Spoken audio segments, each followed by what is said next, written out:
All right, is everybody ready? Yeah. Okay, let's do it. Hey everybody, welcome to another episode of The Local Lens, Lawrenceville Unfiltered. My name is Louie Campbell, and you, sir? Dwayne Volkman. And ladies? I am Donna Rardin. And I'm Oswalt. Okay, and the organization you're with is called? Birth to 5 Illinois. Birth to 5 Illinois. And how long has that been around? About 4 years. About 4 years, okay. And tell me a little bit about how it got started and what the purpose of that is. So, Birth to 5 Illinois is a statewide organization, but it has broken the state down into 39 different regions. Mm-hmm. And so we work at the local level to support the whole world of early childhood education and care. Mm-hmm. We partner with families, child care providers, preschool teachers, home visitors, pretty much businesses, faith leaders, anybody that we can to learn what's working and what isn't in this community. And then we take the strengths of the community and we look at those to see how those can be supported to meet the needs of the families. Mm-hmm. And we build from there. Okay, and how did you get involved with the organization? I have worked in and around early care and education for many years, a little over 30 years, and I like to say I was in the right place at the right time. Okay. At the job I was in before, when this all kind of started, I was asked to kind of give my input on what is happening in the world of early childhood. From there, when they started hiring, I was interested, and so I applied, and here I am. And what is your position with them? I'm the regional council manager. Where's your office at? In Robinson. Okay. Robinson. And you, how did you get involved? I am the Family Community Engagement Specialist for Birth to 5 Illinois. I have been in early childhood or, like schools, that sort of thing, like probably 30 plus years. Mm-hmm. I'm kind of here because I have a real passion for childhood. Mm-hmm. I sort of had two different childhoods, one where I was one part of the haves and another where I had the have-nots. I'm very familiar with that one. So this position just kind of like opened me up where I could like be able to support families to get what they need to thrive, not just to survive, but also to thrive. Oh, that's great. Yeah. And I work in sales, and there's a lot of times where we use a phrase like that, that you don't have to just survive, it's okay to thrive. So I had a boss one time tell me, Louie, there's no law that says you can't earn more than you need. Okay. So early childhood education. And the program started, was that how did it start? What was the genesis there? This was in reaction to kind of the whole mind shift in early education and care. And when I say early care, it's really birth through age 8. And that's the time frame we're looking at. And we have even throughout the course of my career, we have learned so much about early childhood and what that means and the importance of quality, accessible educational opportunities. And kind of shifting the focus to really recognize and respect the fact that the families are who need to be kind of driving this bus. Mm-hmm. And the families are who know what they need. And then also we have to really support our providers. Our child care providers, they are an amazing workforce that is well trained. It's not, when I was 14 and babysitting the kid down the road, that's not what this is. Mm-hmm. This is truly education and care. And so throughout this day, there was a lot of conversation about how do we support this and how do we make this something that families can really access, but then also recognizing that what we need here in Lawrenceville is going to be very different than somebody needs in Chicago or East St. Louis or Springfield. And that's why they said, let's look at this regionally. Mm-hmm. And so they went to the regional offices of education, and ours is ROE 12, and so we're Region 12, and they divided us up pretty much along those lines. Okay. And so, like I said, there are 38 other regions, and they are doing amazing work, but we are focused on here. We live here, all three of us in our office. We also have an administrative support person named Bethany, who's amazing, but we all live here.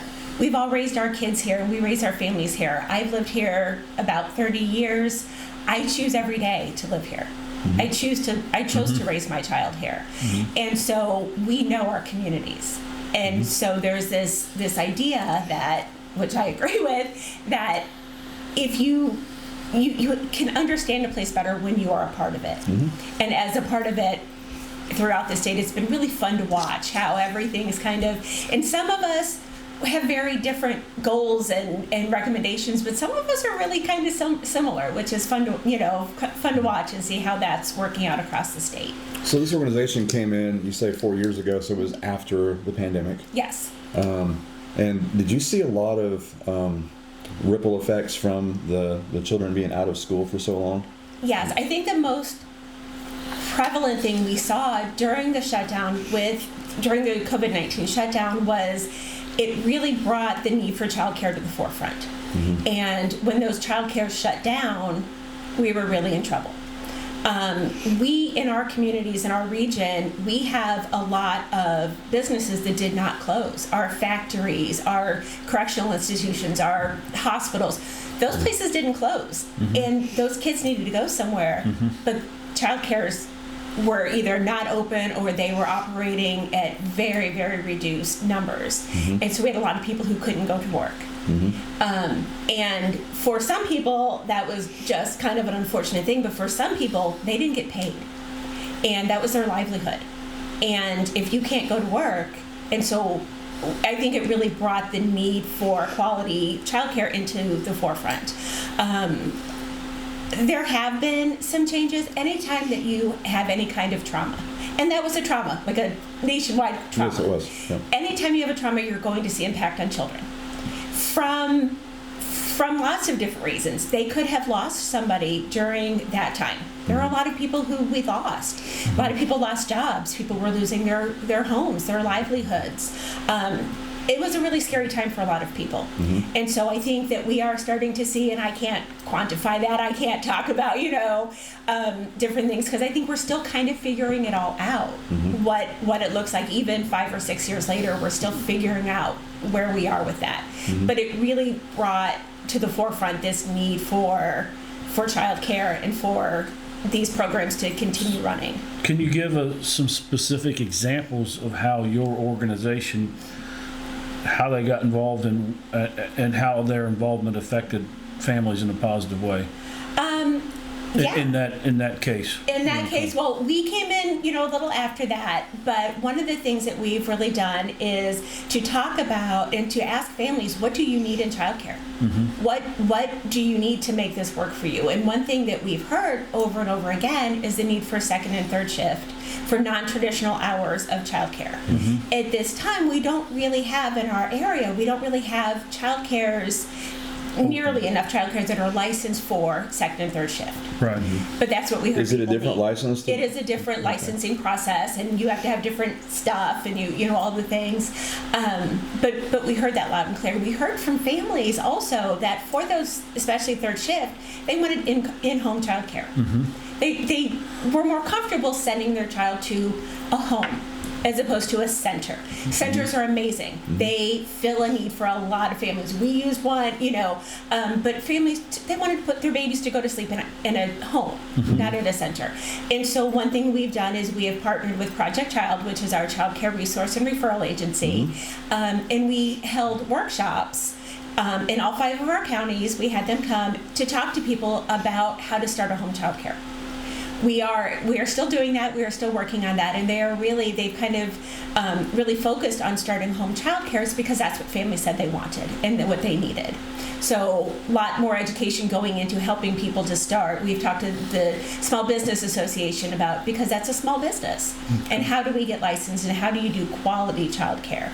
We've talked to a lot of families, again in partnership with Project Child, about if they qualify for CCAP, which is a Child Care Assistance Program. Sorry, we speak in letters, so stop me if I say something you don't understand.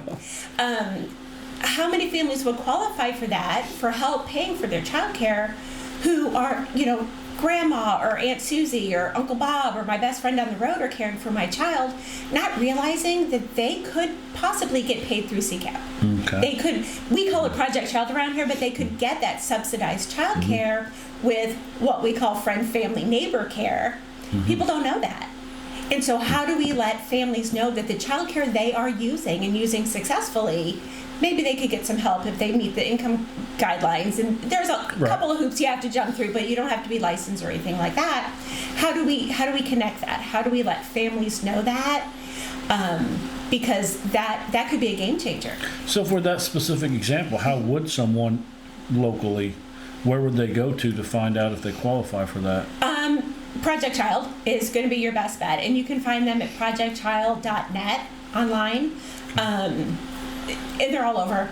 You know, they cover a 12-county area, but all 5 of our counties are part of that, and they are amazing at that. If you want to start a home child care, if you call them, they will come and sit at your kitchen table and talk to you and hold your hand and talk you through it. So a real good example of that, you were saying, you know, how did we help? Like, we had a mom of 2 that was working a second shift. She was working a fast food job, right? Not getting paid a whole lot of money, and she was taking her kids to their father's parents, and she didn't feel safe with them being there. They had big dogs she was concerned with, just various sorts of health things that she was just very, very concerned with, and so we were able to connect her to Courtney Hatcher, who happens to be the our representative with the Project Child, and she had no clue that she was eligible, you know, for help in paying for childcare, because she said, if I could even find childcare, I don't think I could afford to pay for it. So in that particular instance, how did that woman become aware of who to reach out to? Did she tell you how? Yeah, I met her at a preschool screening where she was having her preschooler screened, and because we go to a lot of community events, and that was one where I was at a table and she came and talked to me, and then, you know, we were able to put her in touch. Okay. Okay, great. Can you give a few more examples or give some examples of things that you found in one area that do work in another area that area A was using, area B wasn't, and you brought that to area B, and maybe some examples of things that worked in area A but didn't work in area B? Yes. Gotta think about that. I know there was a lot minute. there, but because you're in the business of gathering information. Right. You're not, like you mentioned earlier, you're not direct services to the family. In this case, you happen to run into the woman at a workshop, but you put her in touch with someone. You're an organization that gathers information by going to different workshops and whatnot, and then you go to different agencies and say, hey, in Lawrenceville, for example, in Lawrence County, we have a factory that's open at night, and people need childcare there, whereas that may not be the case in other areas. Yeah. So yes, an example of something again that worked in one area that you brought to another area, or that worked in one area that doesn't really pertain to the other. There's one thing that is standing out to me that is, I think, along the same lines as you're asking. And very early on, we realized that families and child care providers alike really didn't know what to do if they had concerns that a child might need some specialized services or some special education support. And so we worked together with our councils, and we could talk about our councils and lots of different organizations, and we put together just a one-page handout of what to do if you have a concern about your child's development. And it's, if you are trying to navigate the special education system but having a hard time, call these people. If you just need generalized information, call these people. If your child's under 3, this age. If they're over 3, this age. If it's a specialized medical concern, call this number. And it was just a very easy way to have everything on one piece of paper, so that when children are getting screened, developmental screenings, they can get this handout whether their child has a concern or not. It helps normalize the whole idea of reaching out for services, but also has been a really nice way to get families in a low confrontation way, you know, because if you're at a screening with your child and somebody says to you, we have some concerns, your brain can shut down. That's a lot. That's not my a lot. child. Right. Yeah. Like, there's so much that goes through your head, but then when you get home, if you have this piece of paper the next day or a week later or whenever, that you can say, okay, where do I go for support? here you go. And that actually, there are several other regions, so this is kind of backwards of what you were asking, but there are now several other regions that have taken that same idea for a handout like this and have created their own. Okay. And then kind of likewise, there were some that did a very similar thing for mental and behavioral health. And so we're taking that idea and in the process of trying to do a similar kind of handout for early childhood mental and behavioral health. And so just kind of getting these ideas and feeding off of each other throughout the state. Now, that's easy for us to do. We can do it on one page. If we were in a larger metropolitan area, it might not be a one-pager. That won't work. Right. They're doing more like a resource guide for something like that. And there are regions that are working on things like that. Just because I spoke to a friend of mine in a larger community, and we did a mailing to mental and behavioral health providers about becoming an infant early childhood mental health provider, and I had 11 people we were mailing it out to. She has set a goal to have 150 of her mental health providers come to a meeting. So very different scale, Yeah. but the same idea. It's let's get people together and let's talk about these things. Because statewide, in the very beginning, we went mental and behavioral health. That is something that was coming up in every single region. And so we did, in the very beginning, we did an early childhood regional needs assessment. We looked at everything. We dug deep into the data. We followed that the next year with an early childhood mental and behavioral health needs assessment, where we did the same thing, but we focused on mental and behavioral health needs. And from there, we have recommendations and goals and action plans, and we're doing all these things. But we really feed off of each other when we're looking at these. We work really closely with our neighboring regions. We share a lot of our organizations with other regions.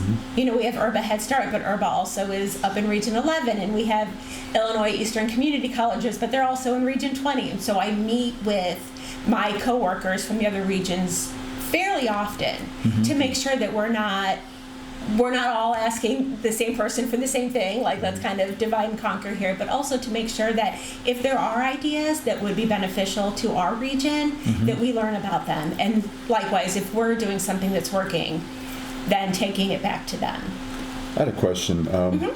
So you mentioned mental health, behavioral issues. Does your organization step in to help parents who are trying to get, I think it's called a 504 plan? We don't, but we can tell you who to call. Okay. So, and that's part of that special education resource sheet that we give out. Is so that'll tell you how, you know, if your child is under the age of 3, you're going to want to call early intervention and get them involved. If your child is over the age of 3, you're going to want to call your school district. If you just have general basic questions and have some concerns, you can call Family Matters, you can call StarNet. Like there are lots of different organizations that are set up to do that, and we can help connect you with them. Okay, great. And what about parents who opt to homeschool their children? Are you involved in any of that? Or? We would love to be. Okay. When I say we will talk to anybody, we will talk to anybody. And we were looking the other day, and we have a database of everybody we've spoken to in the region in the last 4 years. We have over 1,100 people in our region that we have spoken to in the last 4 years. That's a lot of people in this region. And so Donna is really, really good at connecting with homeschool families through the libraries. She'll just go hang out at the library and chit-chat. And that has been a really good way to connect. We also recognize that not everybody wants or needs childcare. Not everybody wants or needs preschool. Preschool is optional. Like that's each family's up to decide, and we respect families' decisions to raise their families however works for them. And so if you are a homeschool family, we want to know that, because we want to know what supports you have that are making that work for you, and how can we apply that? If it's working for you, how can we apply that? Similar to what you were saying about the different areas of the state. How is what you're doing, how can that translate to help others? And it's also early childhood education and care, so not just, pre-K, or not just, early intervention or whatever. I mean, it's the whole across the board of the care. And as part of the care, does that include healthcare, medical care? I believe everything is early childhood. Like that's Okay. just kind of my thing. Okay. I think everything is early childhood. But we talk a lot about our strengths and our needs in the community. And one need that has come up over and over again is the need for pediatric care. We have very few pediatricians in our 5-county region. Very, very few pediatric specialists that come here, pediatric dentists or whatever. And to go to a children's hospital is a lot. It is overwhelming. It's far away. You have to have transportation. You have to have time off of work. You have to, it's a lot to navigate. It is. And so we can also help connect, sometimes we can connect families with people who can help them with that process too. That's wonderful. So Yeah. healthcare is something we talk with parents Yes. a lot about. They have a lot to say. Yes. And a lot of it is having to cross state lines Yes. for care Yeah. and time zones. Right. Yes. That's true. I had Yes. I don't like to use the word stepdaughter. I had a bonus daughter. I was married to her mother, and shortly before I came into the picture, she had gone through open heart surgery at the age of 19 months. Wow. And because of that, she was developmentally delayed. Her speech was the biggest thing we noticed because when I came into the picture, the only word she could say was gunk gunk. It was gunk gunk this, gunk gunk that. Her mother had a miraculous ability to interpret what one gunk gunk meant compared to another. The first word I ever heard her say was when she called me daddy. Oh. And but yeah, she was developmentally delayed, and we had to take her to Riley every so often for checkups with the cardiology team up there. And it was at a time in my life where I was really financially broke. It was hard, getting the transportation up there and being able to, even just buy lunch for the other kids when we're up there. Yeah. So I can see how something like that could be really valuable. Yeah. And, we're a small town. And if you grew up driving through Lawrenceville and through Lawrence County and maybe Vincennes, driving to Indianapolis and through Indianapolis is very, very different. And then Riley's, there are 4 hospitals right there. And they all have their own entrance. And it's been under construction as long as I have, Yes. I think longer than I've been alive. And it's where do I go and where do I park and why is it $17 to park and where am I going to sleep and how am I going to do this and who do I talk to? And if have you your park 6 in children. one, can you use a Yes. transit system to get to Yes. the other? Yeah. Yes. Yeah, and you have your sick child in the back seat, and that's Yep. so you're already, your stress level's way up here, and then add all of that. If you have a car that can get you there, if you have a car that you can afford to put gas in, it's a lot. It's a lot, and sometimes these appointments, they're scheduling 12 to 18 months out. And so now I've waited for a year or a year and a half to get my child. And that's another level of stress because if I'm late, oh my goodness, it's going to be another year before I can get my child seen. Yeah. So it's really, really stressful for families. And again, that, like Donna said, the crossing the state line and will they take Illinois medical card? Will they, how am I going to pay for this? Will they take my insurance or the medical card?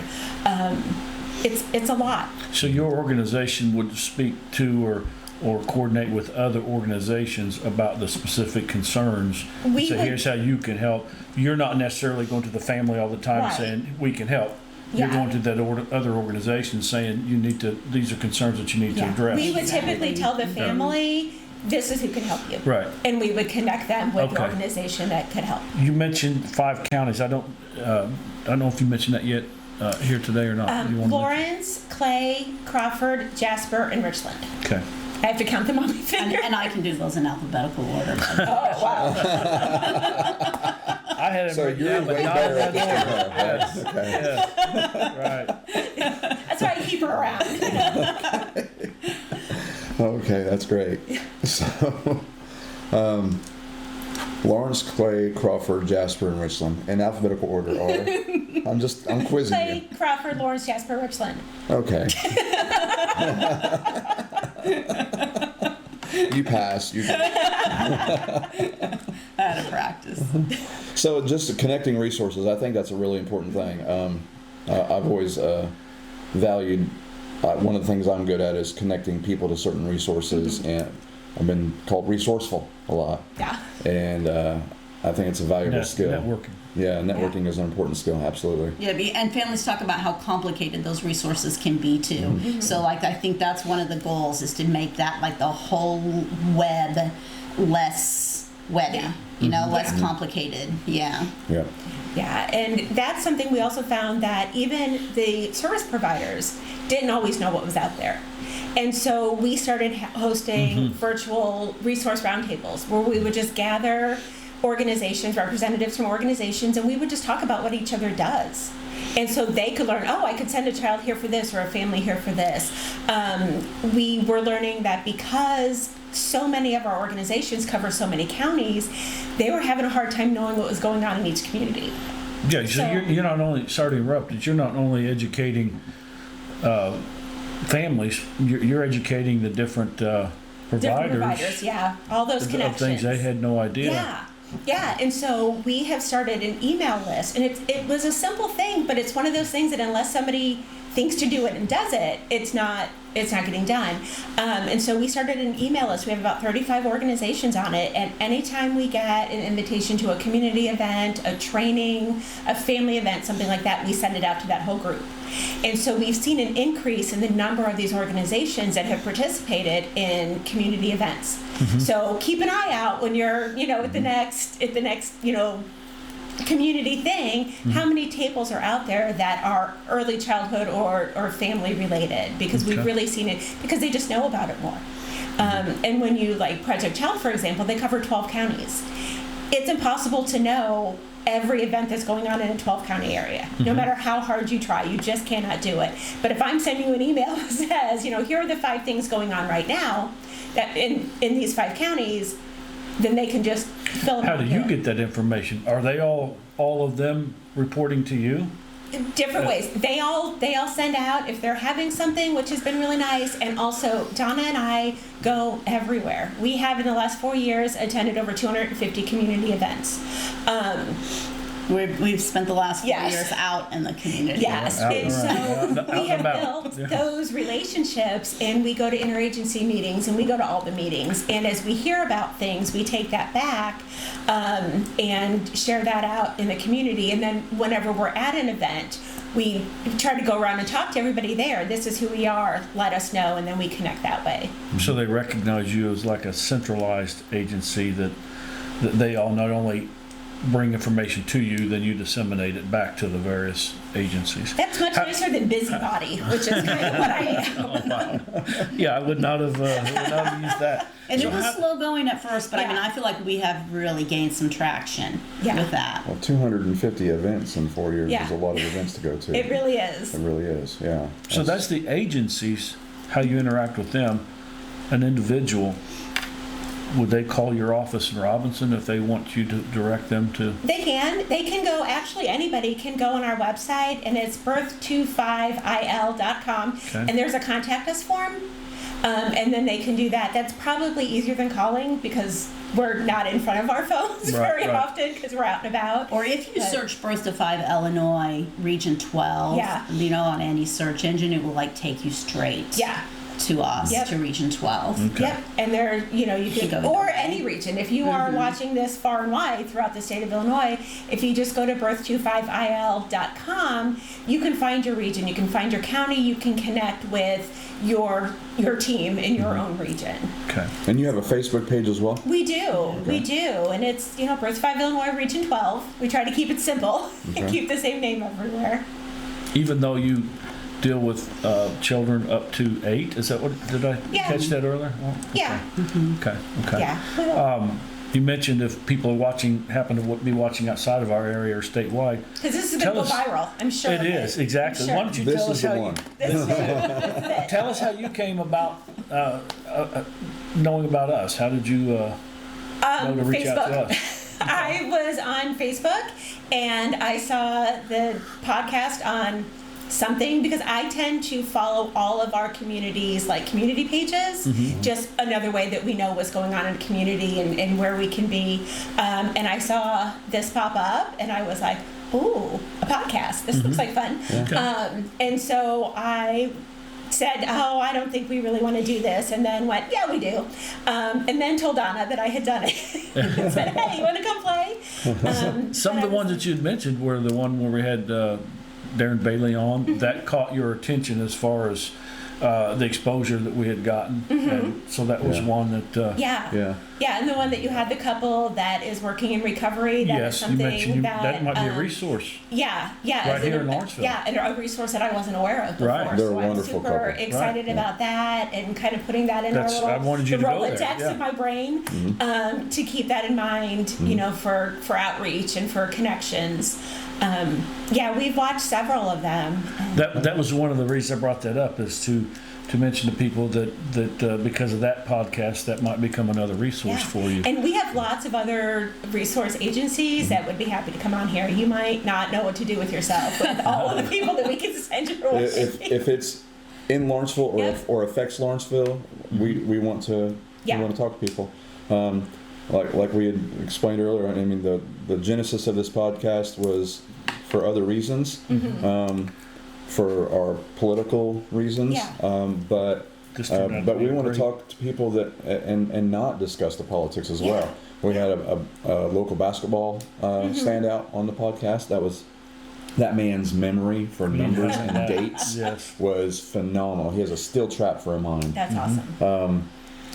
People who do well at a sporting game always remember. They remember every play. They remember when the whistle blew. If you haven't seen that one, you should go check it. I will watch it. I have not, but I will. Lawrenceville still holds the record for the most consecutive games won in boys basketball in the state of Illinois back in 82, 83, 2 years undefeated. This gentleman's name was Tim Leasty. And he was talking about specific plays during the podcast, the score, what their record was at that time. It was amazing. Yeah, so it was kind of got off subject there, but that was. I was sitting here just like, really? Yeah. Because I was part of that class. I wasn't on the team, but I was in that class here in Lawrenceville, and I was like, I didn't quite remember it that way, but he was correct. We had a ghost hunter, a paranormal investigator, come on the podcast. That was a really interesting conversation with him. Well, and that's part of the reason we wanted to come on here is, you know, we think about families, we think about early childhood providers, but early childhood is everybody. You know, if you've ever had to work a double shift because your coworker couldn't come to work because their child care fell through, early childhood impacts you. Right. You know, if you are an employer and you can't find qualified, staff to work your second and third shift, it could be because there's no child care. So early childhood impacts everybody. Financially, we know, I mean, research has shown for every dollar spent in early intervention services, saves $7 to $9 in long-term investment. That's huge. Like, what else gives you that kind of return? So we also used to think, again, I've been doing this a really long time, and I've worked in and around early childhood now. It's been 34 years I've been doing this.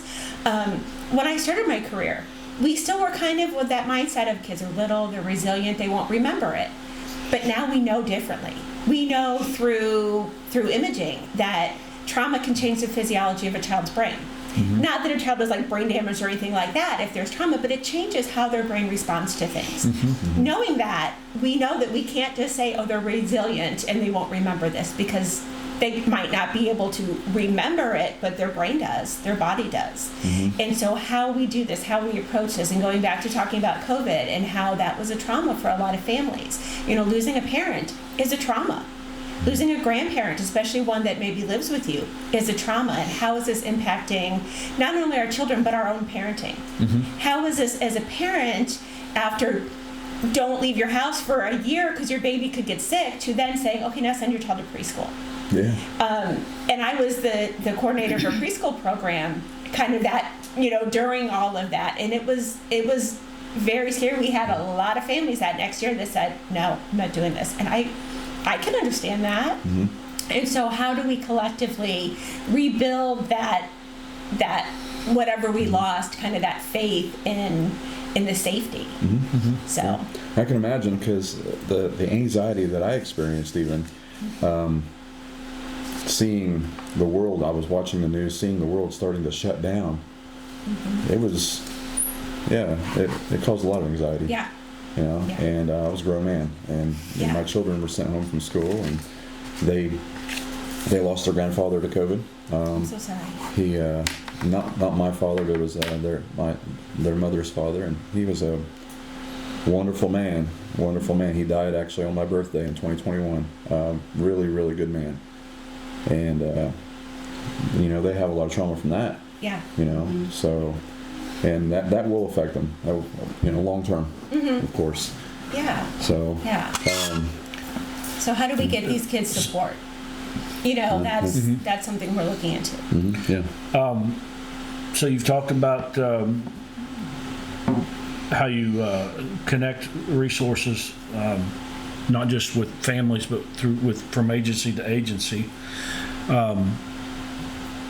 Some of those resources not all the resources are just arranging like childcare, for example.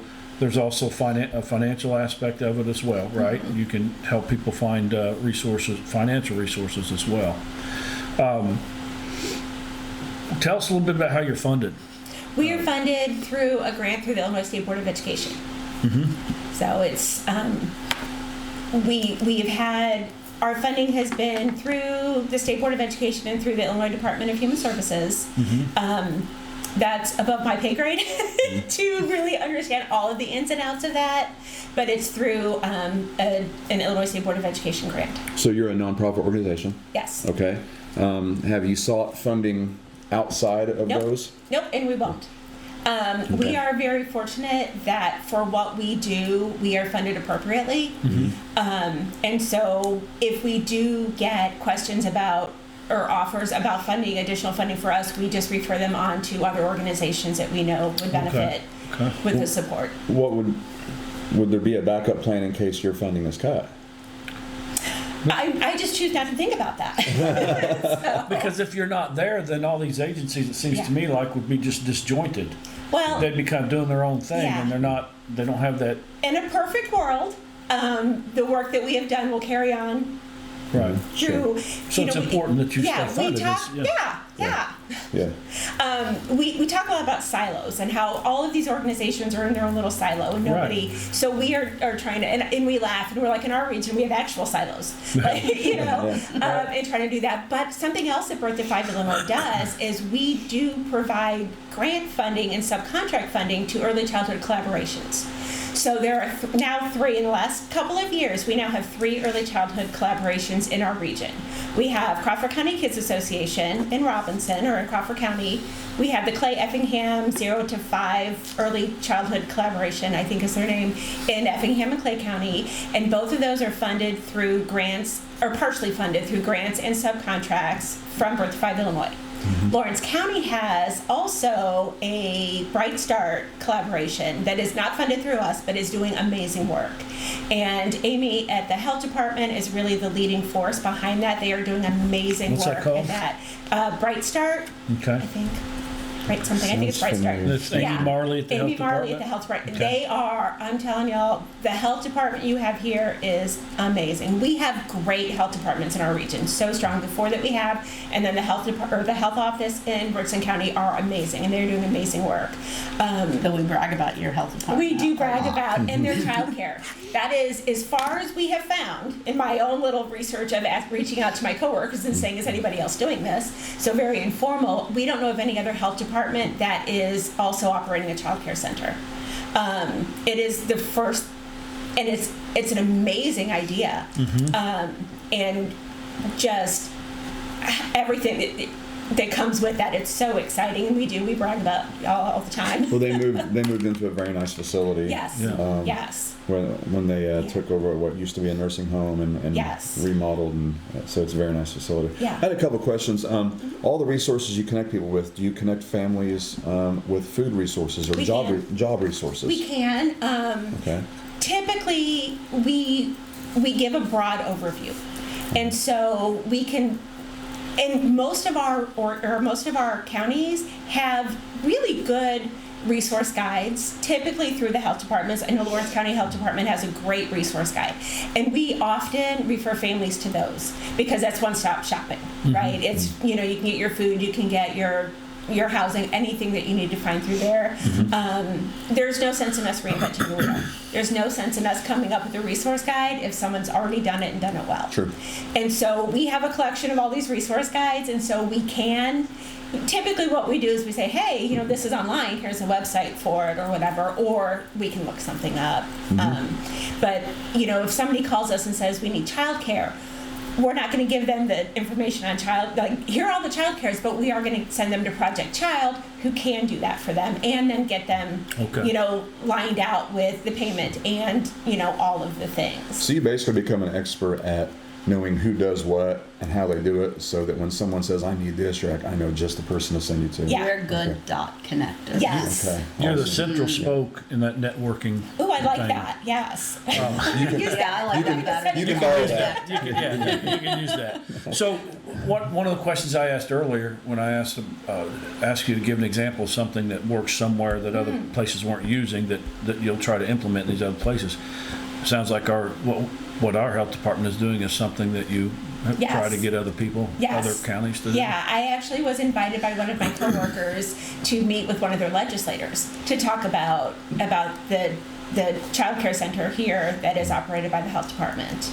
And we do. I've been to Springfield 2 or 3 times to meet with legislators. I've done Zoom calls with them. I really like to connect with local elected officials because that's where we're going to get the the stuff most going. concerned. Yeah, so like they're that's the most who- likely to Yeah, that's take who- action. So I've been really trying to connect with a lot of council members and mayors and township presidents and really connect with them and talk about. I met with a mayor the other day, and they were like, "Oh, I just had a couple of churches talk about maybe starting childcares," and I was like, "I can connect you."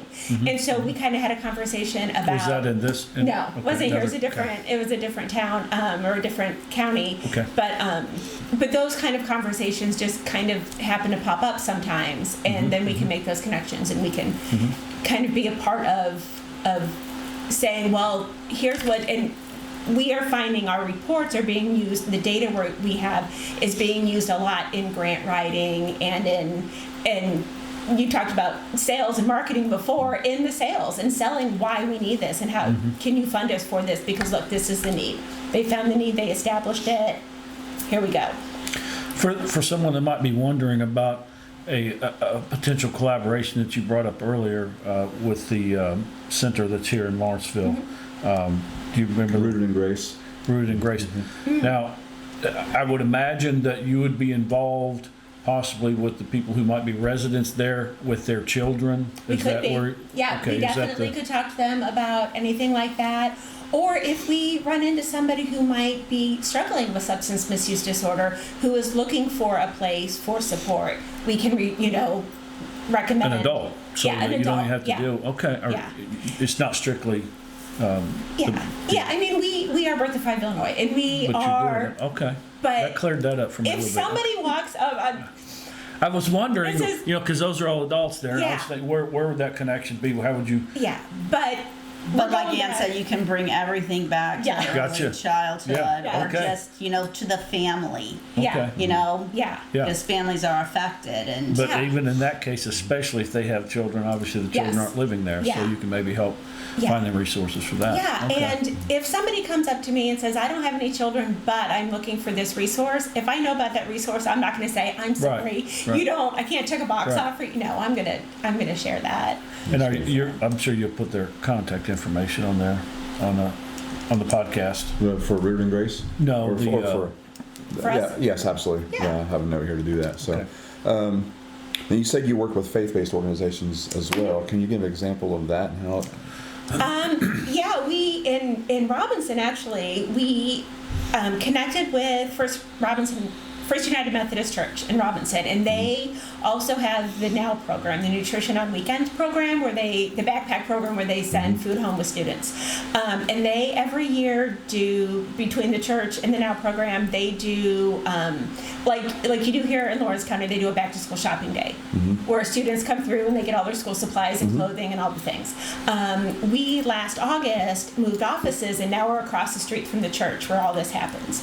And so we partnered with them, and we hosted last year our first outdoor resource fair in Robinson. And we had about a dozen organizations that came and set up tables on the sidewalks, because the students would go in and shop, but the adults didn't go in with them. And so I'm like, this is a captive audience, right? Like, let's get them out here. And so we're going to do a second one this year, again, in association with the church and with the Now program. Their Sunday school class, or adult Sunday school class, was instrumental in getting a whole lot of this work done. And so it's just a nice way to kind of partner and provide these resources. So the resources were not all faith-based, but some of them were. And I think that makes it more comfortable sometimes for a faith-based organization to come to something like this, if they know that they have that support, that it is connected with the church. But also, if you are not faith-based, that come and like, let's do our thing, because we aren't. And so that's just kind of one example. We work very closely because so many of our mental health support comes from faith-based mental health providers in this region. So we're really reaching out to them to see if they want to look into maybe becoming an infant early childhood mental health provider. And just reaching out and saying, if a family is more comfortable in a faith-based environment for counseling, let's do that. Let's meet that need. Okay.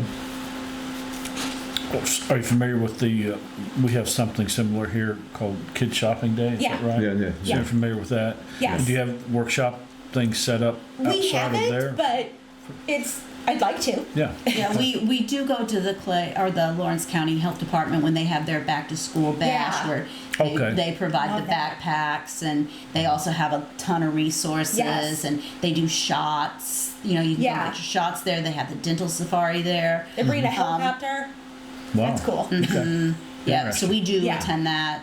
Yeah, that's a Every- great day. And that's another thing that I've told other regions about. And lots of places do the shopping day, and but to have the immunizations and the dental and everything right there, that's amazing. One-stop What a back to great school. thing for families. Wow. And maybe, Lawrence County Health Department. yeah, and maybe a family needs to take off of work for that, but that's one day, and that's not a day Exactly. for immunizations and a day for the dentist and so. Yeah, it kind of streamlines. And it goes all day, so it works around a lot of schedules. So. Into the evening, I would imagine. Yeah. Late. Yeah, it goes to like afternoon, evening. 6, I think I so. want to say. So some people don't even have to take off work for that. Right. Yeah.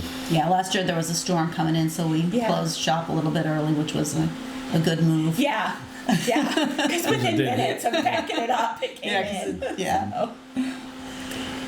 Okay, so and do you work directly with the I understand you're funded by the State Board of Education. What do you do with the public schools? Whatever they want us to do, which is kind of my silly answer, but we. Do you want to talk about kind of your visiting of the classrooms and the preschools and the fun? I haven't done a whole lot of public school visiting, but I do like a lot of the preschool. So I will go into the preschools like here in Lawrenceville at Parkside. They've got the pre-K classrooms, and I'll go in there. I go every year and do a story time, sing some songs, read some books, play some games, and so I kind of interact with them. I also go to a lot of when they have the parent-teacher conferences. I'll set a table up, at the parent-teacher conferences, so parents can come by and I can talk with them if they want to talk with me, or give them, the resource sheets or the, like that sort of thing. Okay. Yeah, we Donna also goes to some of the preschool screenings to talk to parents and caregivers there. And those are normally held at schools. Yeah, I was thinking here it's at Parkside, and then the one in Bridgeport is also at the elementary school. Okay. And what would you say if your big ask for the people watching? If you could ask them something, what would that be? Well, you think about that. Yeah. But what my ask would be is like we have an action council, but we also have a family council, and our family council is made up of parents and caregivers who have a child under the age of 8 living with them, you know, or that it's their primary care. So sometimes a child won't even live at the house. That's your primary care is for a child under 8. But so we can have up to 20 people on our council, and we meet once a month, and it's virtually. And if you can't come to a meeting, then there are tons of other ways that we can get feedback. You know, so we'll say, here's what we talked about at the meeting. We really need your feedback from it. And so, you know, there are hundreds of ways we can get that feedback if you can't come to a meeting. But we need we would love to have. We have one dad on our family council, and he is from Lawrence County. We would love to have more dads on our family council. We would love to have more grandfathers on our family council. Right now we have 2 grandmas, but we would love to have like that grandfather input, you know, for a grandparent raising grandchildren. So we would love to have more And people if on our someone's family. interested in doing that, again, they contact you through the website, or is there? Yep. Okay. Yep, they can do that. Okay. I think my ask is I want families and providers alike to remember that they are not alone in this. Parenting is hard. You know, being an early childhood provider is hard, but there is support out there. And there are lots of people who are willing to help and are ready to help. We just need to connect them. My ask is everybody, you know, who wants to start a home childcare should start a home childcare and reach out, because we definitely need childcare. But just for, we'll call them the decision makers, you know, for our elected officials, for our business leaders, for our faith community, to try to look at everything through an early childhood lens. Whenever you're asking yourself about a decision, how is this going to impact families, and how is this going to impact young children? And what can we do to support the children and the families in our community? What can we do here? Like, this is us. And one thing, when we talk about our strengths and our needs, every single time we talk about our strengths, it is brought up that this is a community that feels like a neighborhood, and that people do for each other. And there's that whole mindset. So how do we take that and use that and build on that to make this a better place for all families to raise their young children? And I think that is where we're going with the home child cares and with the friend, family, and neighbor care, because we have that. That's our strength. We're helping each other out. We've had, the last couple of years, we've had some horrible weather. And we have seen the devastation of that, and we've seen what people do. Everybody's out there with their chainsaws. Everybody's out there. I've seen people out there with their horses pulling logs. So how do we take that mindset, and how do we use that to support young children and families? I think maybe educating people that they can Yeah. is the big Yeah. thing. So a lot of people, I'm sure, would want to help, that maybe they don't understand that there's a need for it, or what they can bring to the table. Yeah, we see a lot of parents and caregivers who, when they have their baby, they're like, do I want to go back to work? Do I not? What do I do? Then they go on to open a child care. And even if they just do it till their child starts kindergarten, that's 5 years of a child care for this community. Right. So there are lots of ways. Yeah. So we would encourage anyone who's got the right mindset and temperament Yeah. to. That's important. Yeah, for sure. Right. To open a child care Yeah. facility, especially second and third shift. I understand Yes. there's a big need for that. There is. And I did There not is. realize that you had to have a different kind of licensing for that. Is Yeah. that because they're going to be sleeping there? Yeah, and it's spacing and cribs and all kinds of stuff. That's a Interesting. Project Child question, because they know all about that kind of stuff. You know who to put them in touch with. Yes, yeah. That's interesting. So Yeah, there's a lot. There's a big need for a lot of different kinds of childcare and different options, because it's not one size fits all. Yeah, and this isn't just for low-income Right. families either. Right. It's for families that maybe they don't have other family members in the community that Right. can help out. Yeah. So you can send them to Yeah. different resources. Yeah, and if you look at our employers, you know, you have a correctional center. They don't close. You know, they don't say, okay, guys, you know, see you couple of days, Merry Christmas, they're open all the time. And so if you don't have childcare, if you're on midnights, if you're on Tuesday, Wednesday, and you have to work on Saturday, Sunday, then who's watching the baby? And if an employer wanted to implement a program to, I don't know, attract employees, maybe as a recruiting tool, so that they assist with childcare, can you connect them with resources? Yep. Okay. Lots of resources. I've done that before. Okay. So, yeah.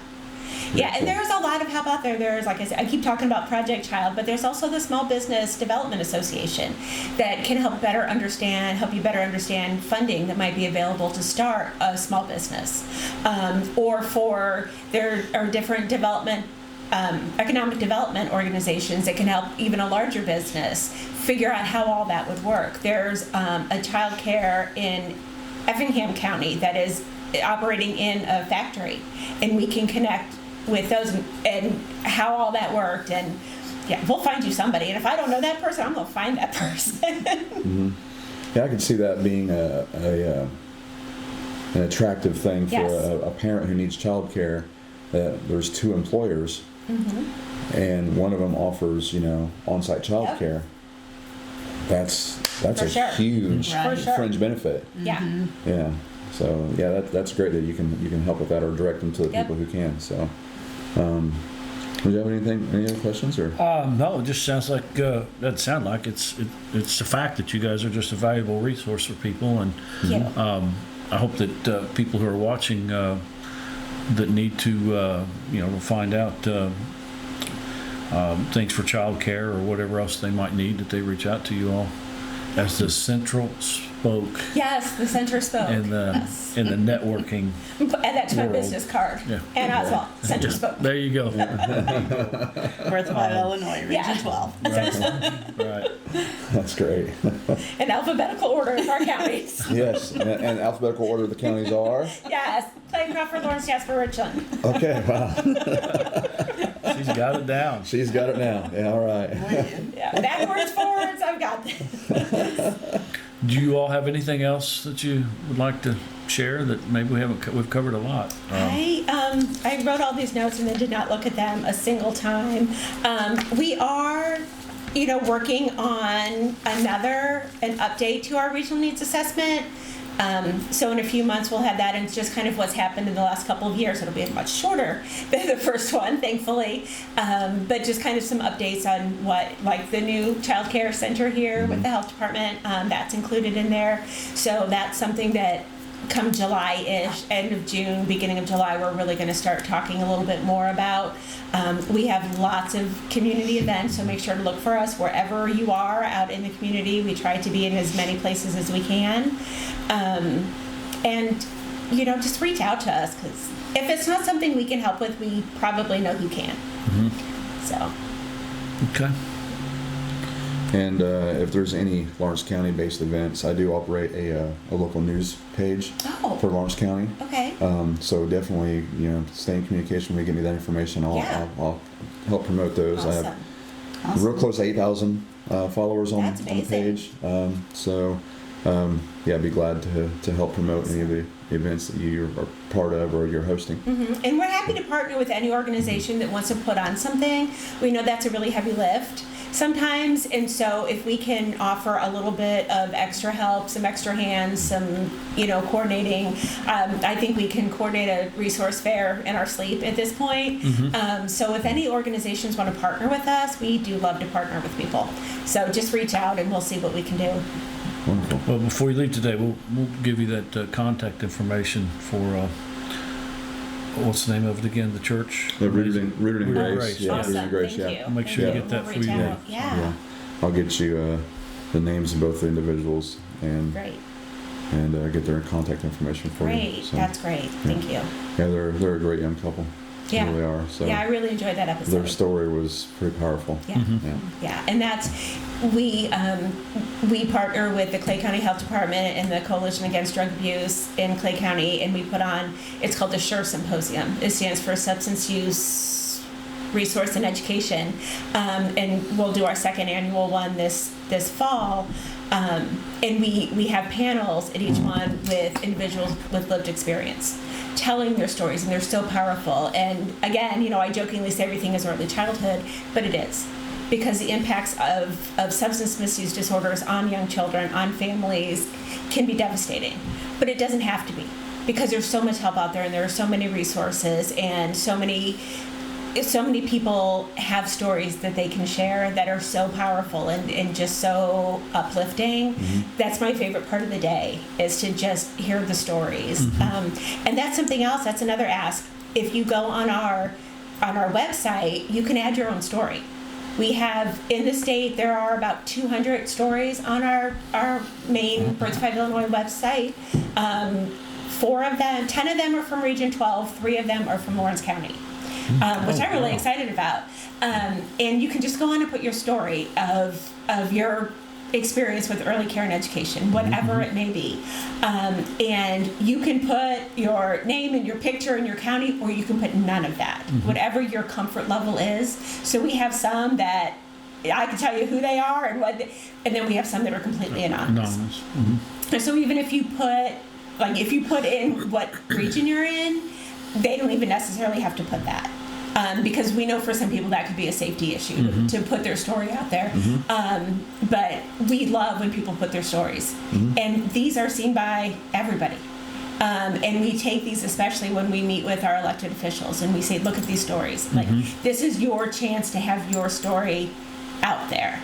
And they're short and they're easy to read, and we don't, we might redact a name. If it says, my preschool teacher, Susie Smith, is the best ever, we're going to take out the Susie Smith. But for the most part, however you write it is how it's going to go on there. Okay. So, Great.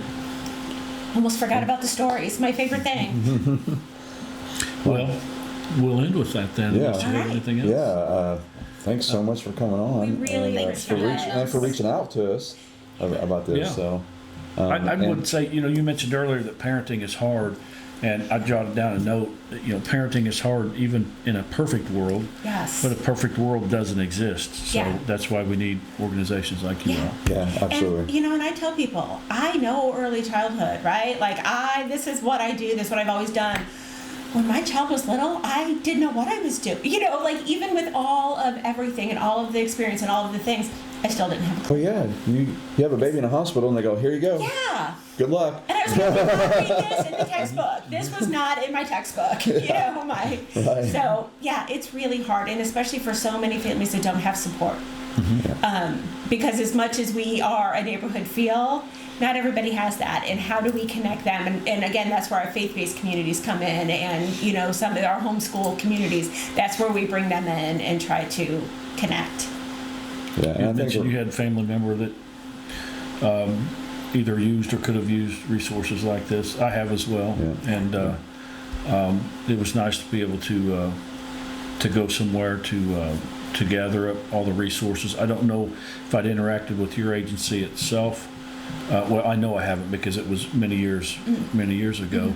But it was, back then it was difficult because I was going to different individual agencies. It would have been nice to go to one and say, hey, where do I go for this and that? Yeah. I had to go out and find that on my own. And then you have to tell your story to all these different people. And sometimes that's really hard. So you can just tell your story once and get what you need. And the stress of parenthood is stressful enough without having to try to find resources. And I don't care who you are, how much you love your children, it affects your parenting. For sure. And having that resource available to you can offload some of that burden, and it could make you a better parent. Oh yeah. And there's again, parenting is hard, and nobody teaches you how to do it. But there are organizations that do. There are home visiting programs who will come and help you, know what to do, because you don't, and they're free, and they come to your house, and it's an amazing thing. We have great home visiting programs, and so there are resources out there. We just got to connect. I would encourage all the parents to reach out, because even if you've got it all together, there are times that a little bit of help it never hurts. Yeah, definitely. Right, for sure. So, okay, well, thanks so much for coming on. Thank you. I appreciate you guys so much. Everybody, thanks for watching. Make sure you subscribe to the podcast, hit the notification bell, and until next time, thanks for watching the Local Lens Lawrenceville Unfiltered. Peace. I love that light just keeps I had to keep turning on.